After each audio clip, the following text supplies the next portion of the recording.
და კვლავ საქართველოს რუსთავის მერიაში სტუდენტური სტაჟირების პროგრამის მართე შენი ქალაქის ახალი ეტაპი დაიწყო. პროექტი ნინო ლაცაბიძის ინიციატივით მეხუთე წელია ხორციელდება და ქალაქის მართვაში ახალგაზრდების ჩართვა შემდგომში კი მათ დასაქმებას ისახავს მიზნად. მართე შენი ქალაქის მონაწილე ახალგაზრდების სტაჟირების პროცესში მერის ყველა სამსახურის მუშაობის სპეციფიკას ეცნობიან. პროექტის მეშვეობით მერის სამსახურებში 50-ზე მეტი ახალგაზრდაა დასაქმებული.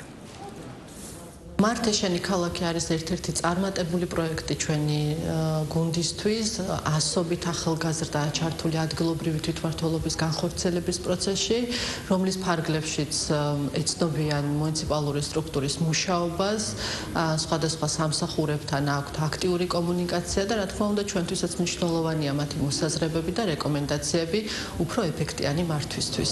მართე შენი ქალაქი არის ძალიან საინტერესო პროექტი, სტუდენტებს გვაძლევს საშუალებას, რომ ჩვენ დასაქმების პროცესი უფრო საინტერესო გახდეს და მოგვცეს საშუალება, რომ დავსაქმოთ სხვადასხვა პროექტებშიც